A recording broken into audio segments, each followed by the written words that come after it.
What's up, everyone? Oh, we're going to have fun today. Happy Sunday. Is it Sunday? It's Sunday.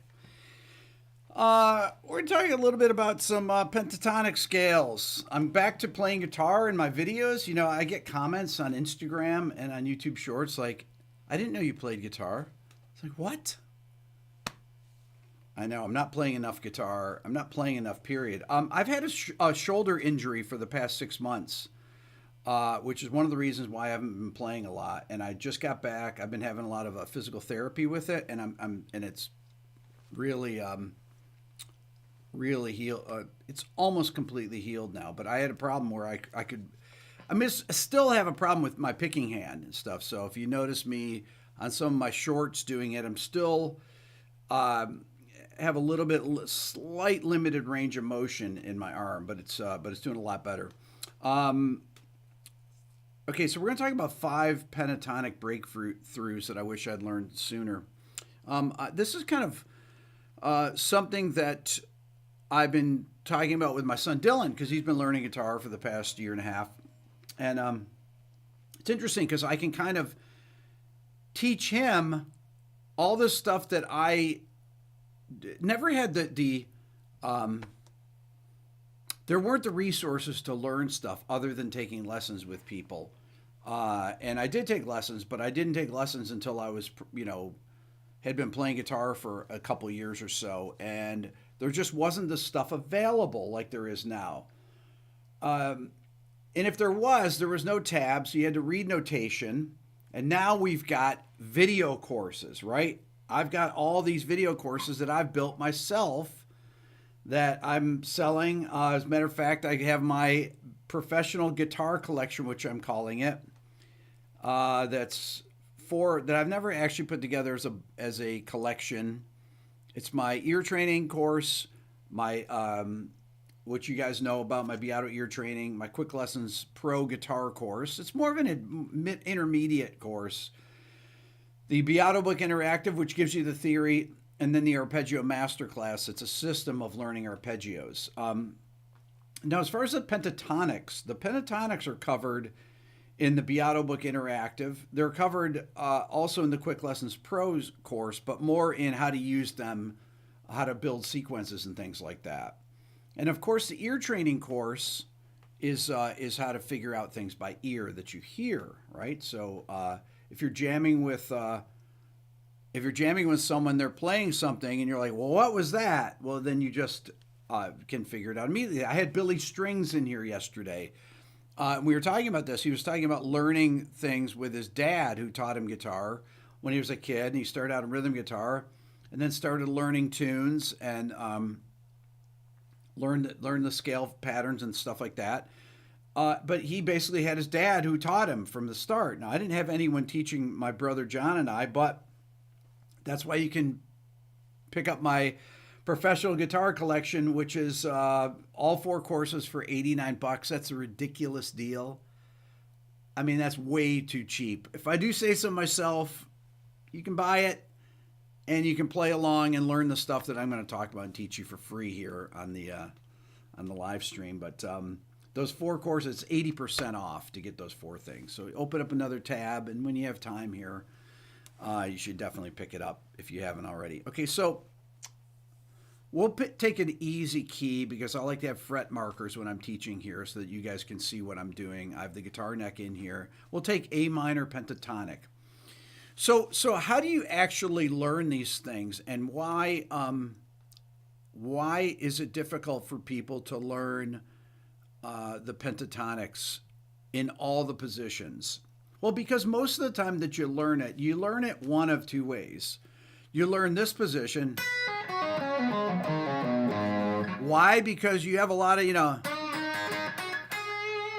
because a lot of licks, of course that has a non-chord tone there that goes to that note F there, stairway, but so many solos, Frampton. They use a non-chord tone right at the air, but all the rest of that was a pentatonic with the extra blues. Pentatonic and the blues scale are basically the same. They just have this one extra chromatic note. But we'll talk about the pentatonic right now. So this A minor position, I just call position 1. Now, there's a couple things about it that it's interesting. When I'm talking with Dylan about it and we're playing it up here, a lot of times we'll, instead of fingering it 4-1, we'll finger it 3-1. Dylan's like, why finger it 3-1 there and finger it 4-1 down here? And that's a great question. Why? Because it's more comfortable to play. And I've noticed in a lot of the people that I've interviewed, a lot of the people use their pinky more than I thought. Because I learned from watching Hendrix. And Hendrix did not use his pinky. Wes Montgomery, honestly, except when he was playing octaves and jazz, did not use his pinky very much. I think it's incredibly important to use the pinky because the pinky will enable you. Van Halen used his pinky. The pinky will enable you to do stuff that you make reaches that are more comfortable. And it's just, I think, will enable you to play things that it's not as good for bends, but it's better for single note playing, right? And for speed, okay? So this is position 1. 1, 4, 1, 3, 1, 3.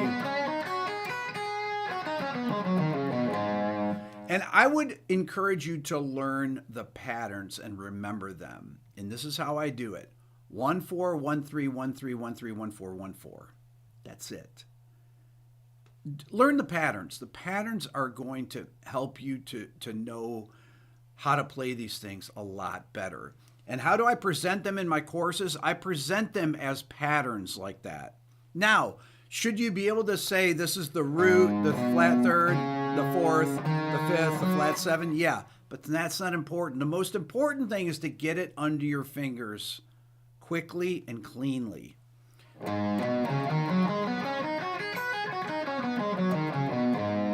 So you learn position 1. Now, the common thing that most people do is after they learn position 1, they learn the extended position 1. That gives you 2 notes behind the pattern. Then you slide up into the pattern.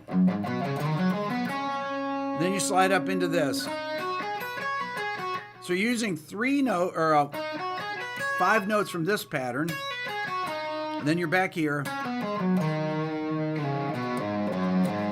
So that's what I call extended pattern 1. And you can go. Those are really common to use, but most people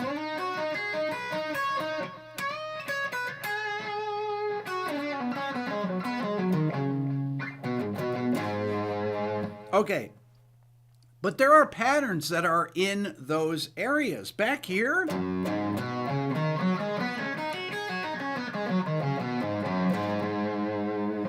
that's what I call pattern 5 or position 5. That's the position before position 1. And this position 1, we'll say works on A minor and C major, but we're going to just talk about A minor now. Okay, so position 1, I had a kid that was a high schooler that taught me these before I took my first guitar lesson. John Carini.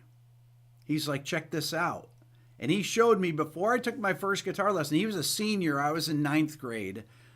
And he was like, do you know the 5 positions of the pentatonic? I was like, I don't know what the pentatonic is.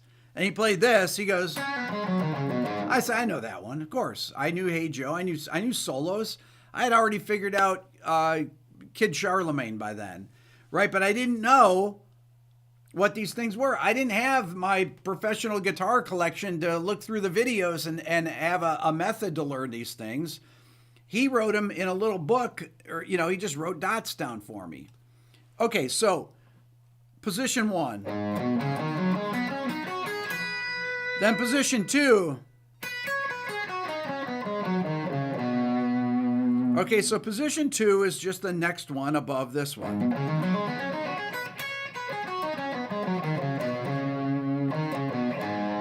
Okay, so how do you actually learn these things? Like, how would I relearn this? I would play up and down each one. I'd practice picking them. I practice hammering them. And I'd practice mixing them up. And then this next position, most people practice scales from the bottom up. I like to practice scales from the top down. Why? Because that's where you use them when you're improvising. So, let's do the fingering from the bottom up. 2 4 1 4 1 4 1 3 2 4 2 4. Now you can go 1 3 1 3 1 3.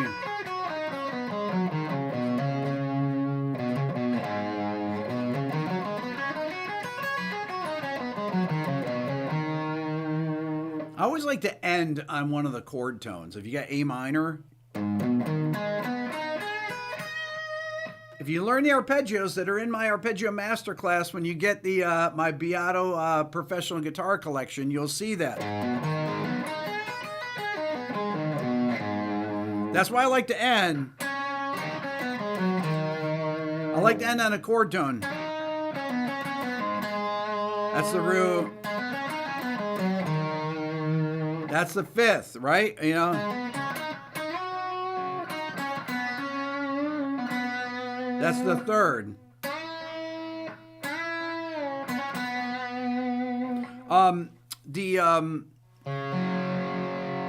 There we go. Okay, that second position, right? So then you practice the two positions together. So you put 1 and 2 together.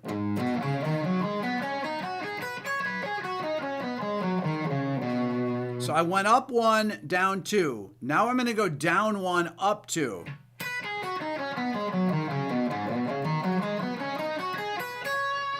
So you want to master both those. If you just keep practicing the same thing over and over, you're not going to learn them. So practice up 1, down 2, and then down 1, up 2.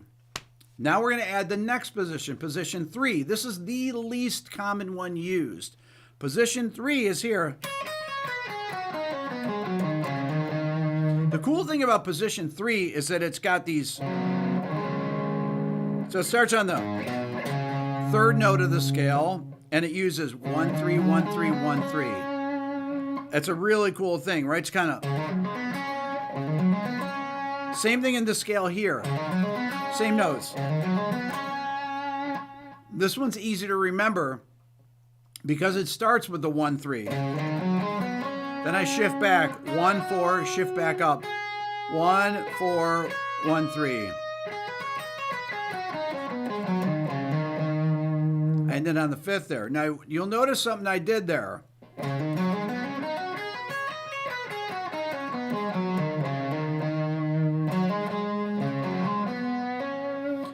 Stephen Chesterville says, your programs are college level. I keep recommending them to my family. Learn so much. They're actually not college level. They're beginner. Honestly, this stuff is what I call this is beginner guitar stuff. This is what you learn in your first year, what you should learn. And once again, what I'm trying to do is I'm trying to cut down the amount of time it takes to learn these things, okay? But let me just talk about this. I like to actually go 1 3 1 3 1 3 1 3 1 1 4 1 3. So you'll notice that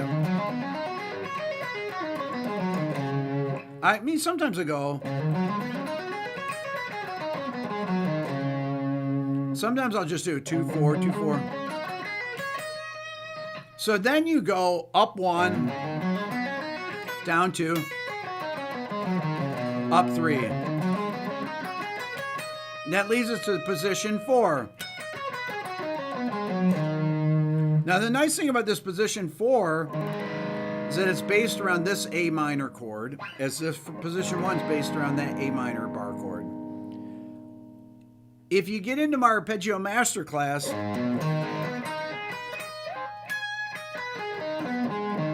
then you'll know where all the other notes are.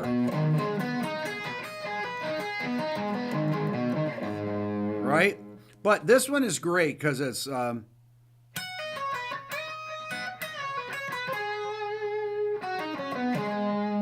you can really see the scale there. This is 1 4 1 4 1 3 1 3. So 1 4 1 4 1 3 1 3 2 4 1 4.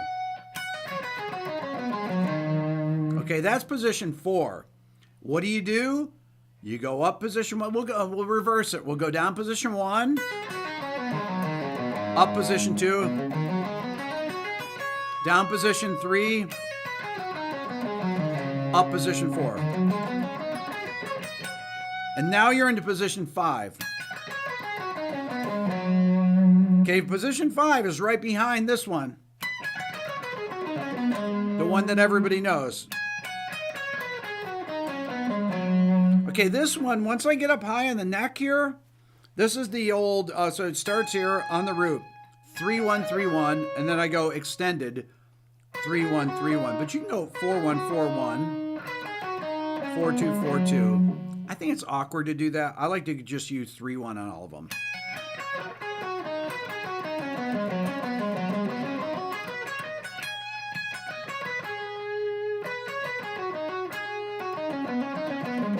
You need to be able to finger it any different way. I use the pinky too.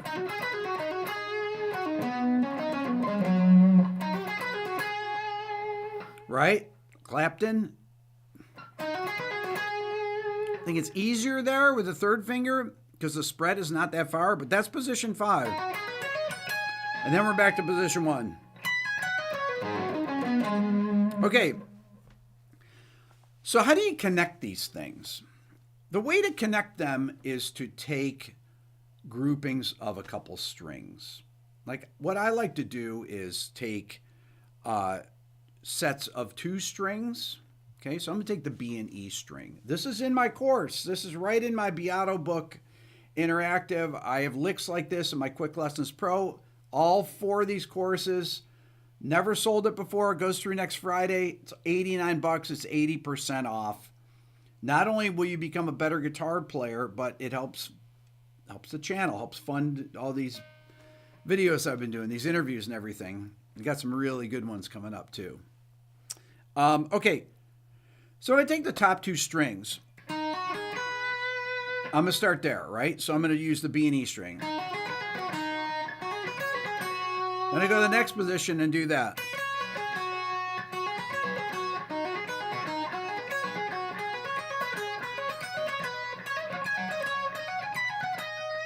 There we go. So those are the things.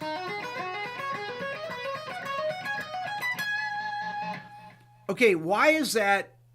Why is it good to practice on 2 strings like that? Because it helps you understand those finger shapes, right? 1 4 1 4, 1 3 1 3, 1 4 1 3, 2 4 1 4, and then 1 3 1 3. Right? And then you go down.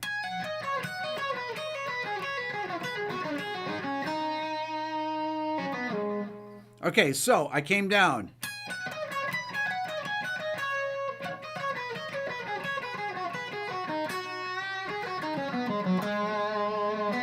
Okay, now another thing to do, just using these 2 strings, you can spend all day on these 2 strings. Let's go up this one. And then skip the next position and go 1 more position, all right?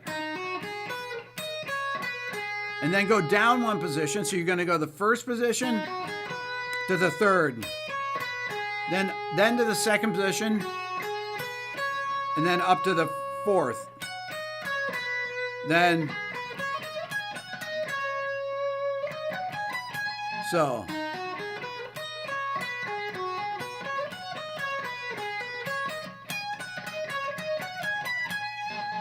This is how you get to really understand these things, right? And then you take a group of 3 strings.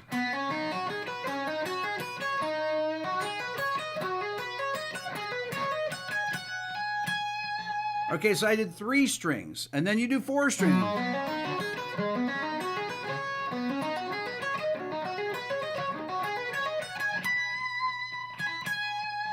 And then you 5 strings, 6 strings, and you go through and then you start to understand these things. Well, what do you do next? Then you got to start to learn how to connect them. And to connect them, I like to take things like take a certain pattern or shape. That's kind of a cool thing there.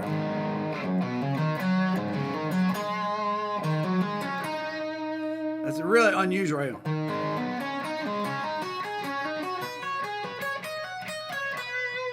That's kind of a different sound, right? It doesn't quite sound pentatonic. It's a little bit more interesting.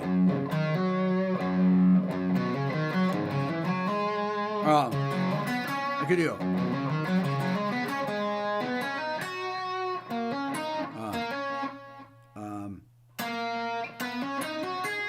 So I'm doing like 1, 2, 3, 4, 5. 1, 2, 3, 4, 5. 1, 2, 3, 4, 5.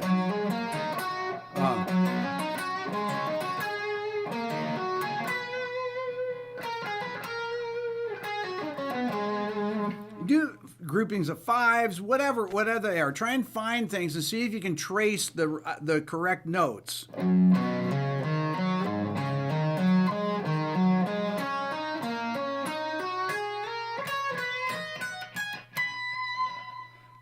Play down fives.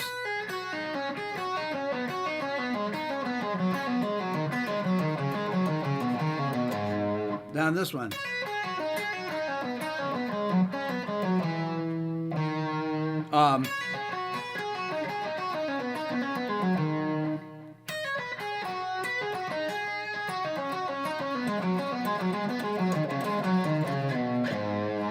You can hear that I'm doing different sequences, but I'm repeating those same sequences in different positions.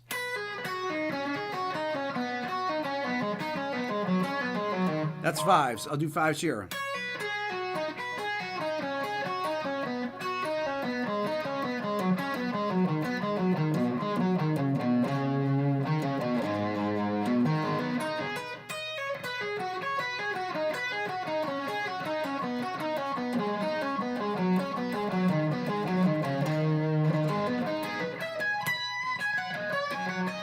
You notice I did that little climbing lick there?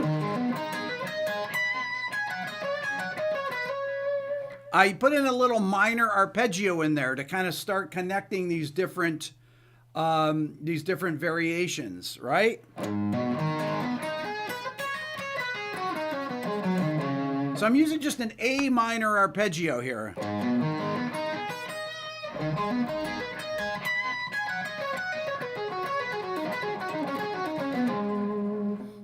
So this particular approach here, if I just take this one arpeggio, A minor, I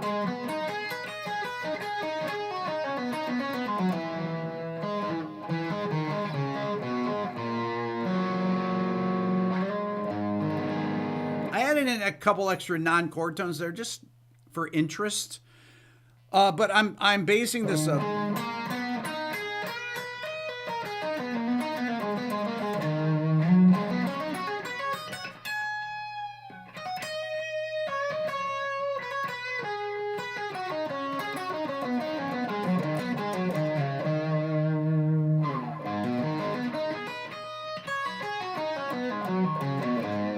So I went up at the A minor arpeggio and then down to position 2 of the minor pentatonic.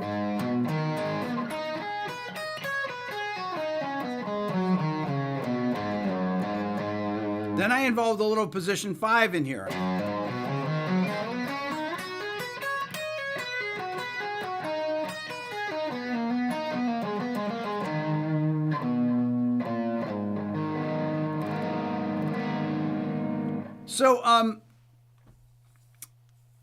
So these are the things that I would, I'm using these arpeggios to connect the positions and move from one to the other. Because I think this is really a thing. It's like, okay, well, how do you move around the neck when you learn these things for improvising, right? You can learn solos.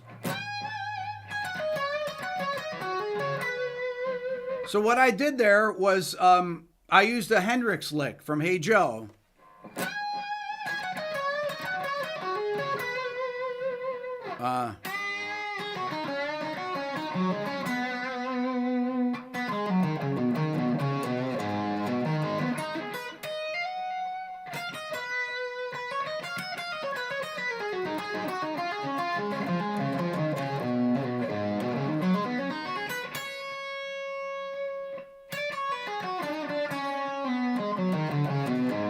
Then I put the blues notes in there. To me, that's where you really start to get the interesting thing. Once you learn these patterns, you just add that extra half step wherever it occurs.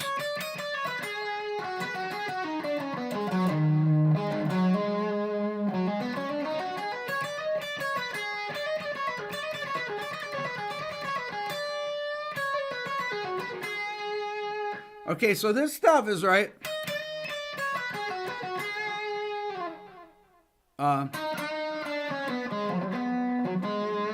I just did a little bend.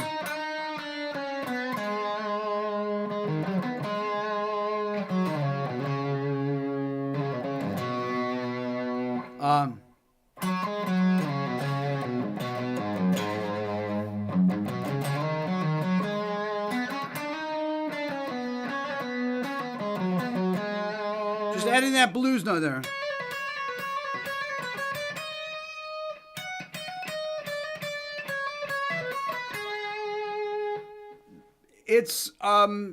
It just makes these things even more interesting once you start adding those notes in there.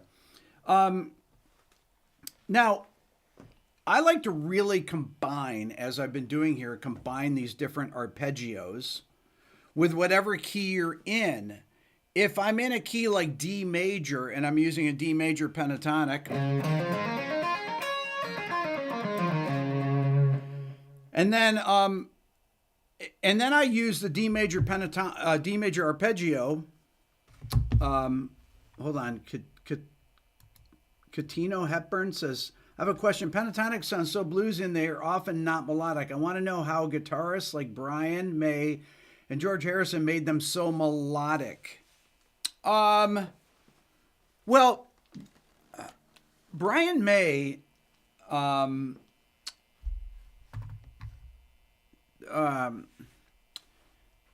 it really depends. Brian is incredibly melodic, but a lot of his solos use notes outside the pentatonic scale. And you said Brian May and who else? George Harrison. Well, let's say we take a solo like hold on.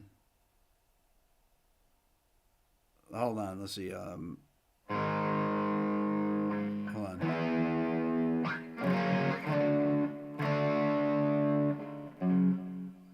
Something in the way she moves. Na na na na na na na na. Da da da da.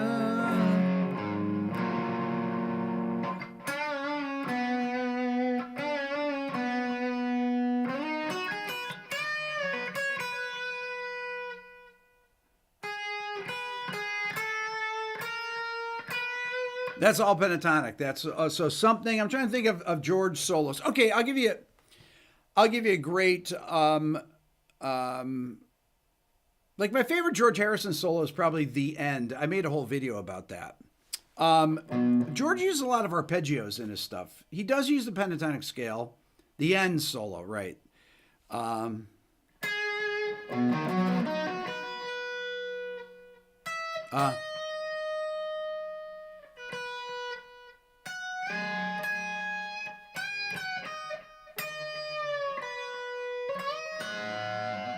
He uses a C major.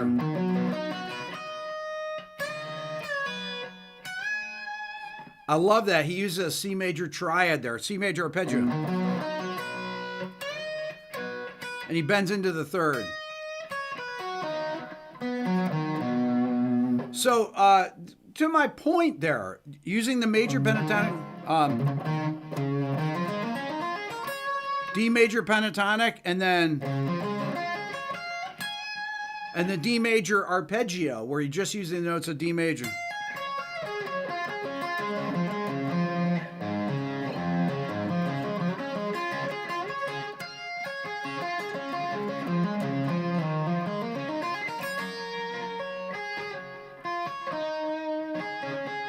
So I'm using this triad to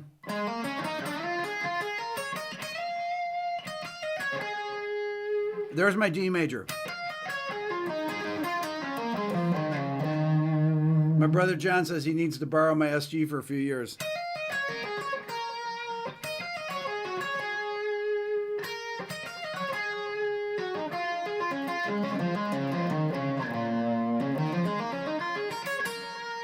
So I use those triads, the major minor triads, to move around. If I'm in D major,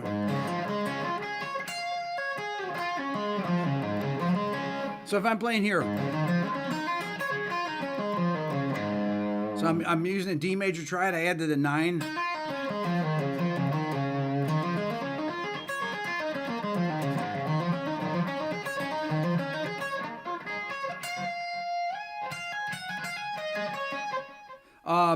So I'm using this.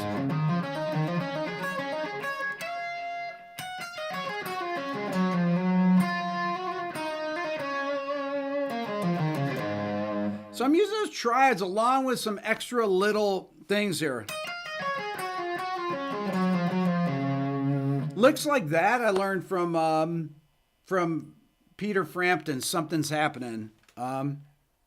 What is it? What's he play? Yeah.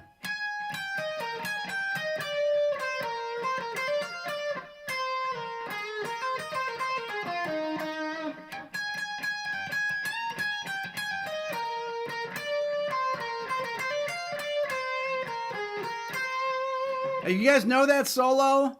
That's a great solo. That's a middle solo. And he plays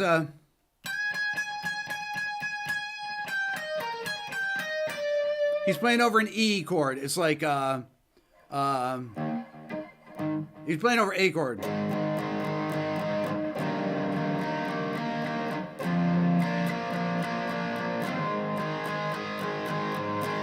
A, E over G sharp, right? A. Then it goes to E. He goes to G over.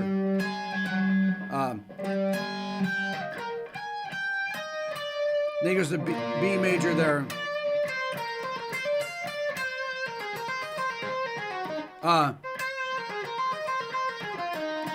Using that pentatonic.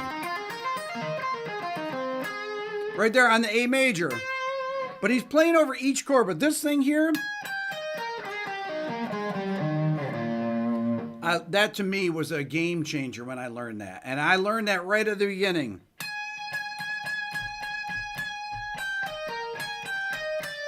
When he goes to that note, he's out going to the third.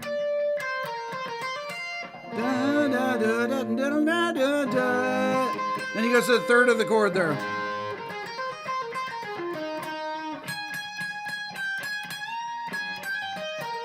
But that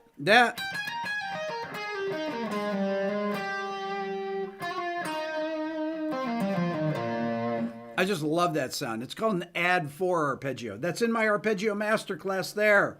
You can get it for $89. All 4 of these courses and learn this stuff. Just open up another tab and you can do it. Steve and Rick, because you and I are playing and writing songs, can you draw attention to the rising star? Okay, well, you guys can see it on there.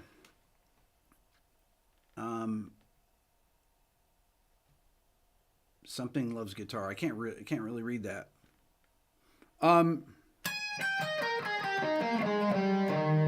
So that's an Add 4 arpeggio, but that's a great sound. Those things I use if I'm using an A minor. So I used it. I used G. I use that G add 4 over A minor.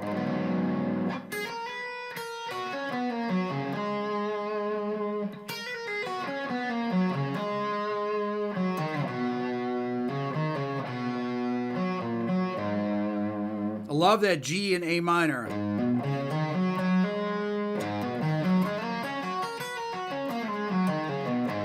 So I use G, A minor pentatonic into G major. Add 4.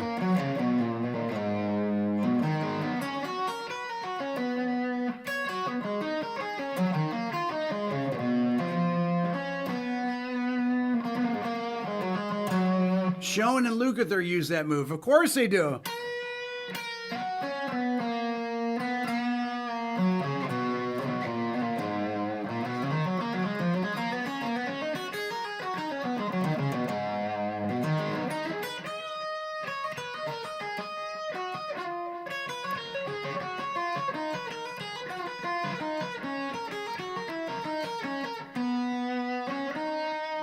So you start including the major scale in there, and then you get everything. You get the pentatonics, you get the arpeggios, you get the major scale, and then you can play anything. And that's the ideal thing that you work up to. All these concepts are in these 4 courses that I have here. My ear training course has modules to teach you how to hear stuff. So when you hear something, you're like, I know what that is. My Arpeggio Masterclass shows you how to learn your arpeggios, what the strategies are for them.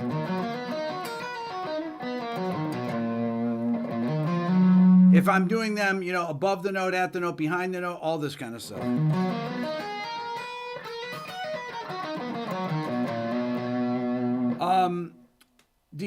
My Quick Lessons Pro shows you kind of in action how you use stuff.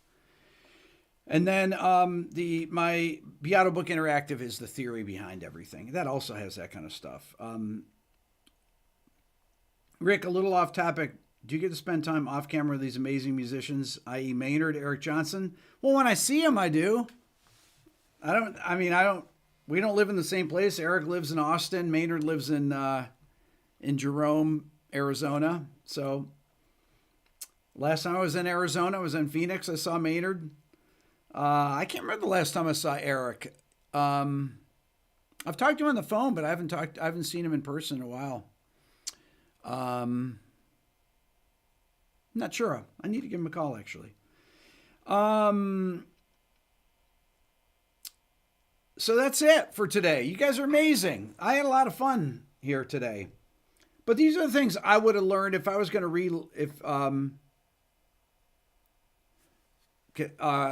can I zoom out to see my right hand? I'm not sure that there's a lot to see in my right hand here.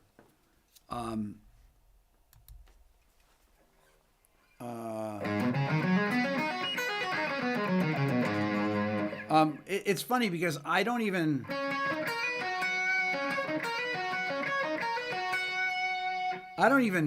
think about my right hand.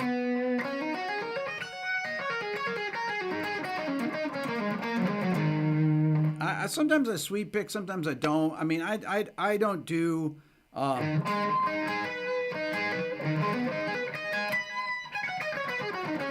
Sometimes I alternate pick, sometimes I hammer on. I do all different kinds of things, so it's really not. I'm kind of an advocate of trying all different techniques, right? Whatever's comfortable, and it's got to be fluid. Just got to keep your hand.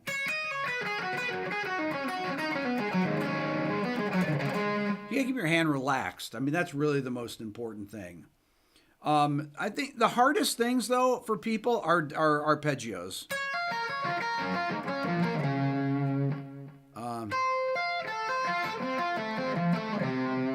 I think those are the hardest things for people to get, especially when you're doing interval jumps on arpeggios.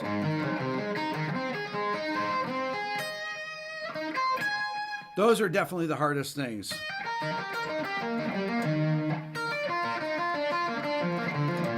Because some of the things you can use hybrid picking and pick with your middle finger too on the stuff. It really depends on what you're trying to play there. But I tried to do whatever's the most comfortable, because everything. If you notice it, my right hand's hardly doing anything.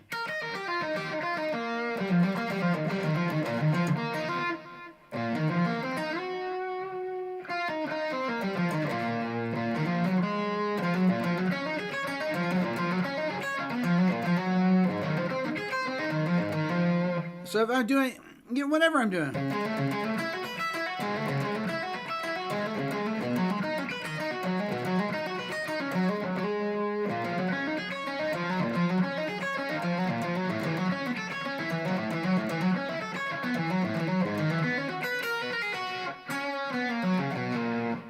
hand is, I mean, I don't even know what I'm doing with it. Can I explain the dominant pentatonic box? Dominant pentatonics are all over my courses here. They're in the Arpeggio Masterclass.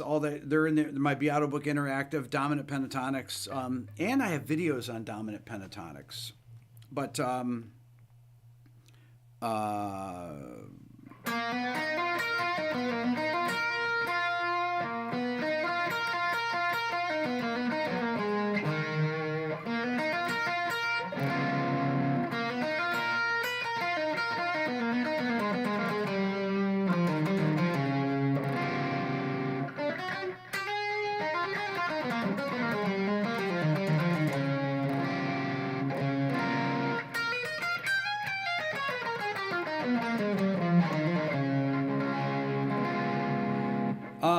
yeah, I think we're good. You guys are awesome. Have a great rest of your weekend. You don't need to be a professional to purchase the bundle. $89, $8 off, 5 more days. It's over at the end of the month on the 28th. Have a great week, everybody. We'll see you later.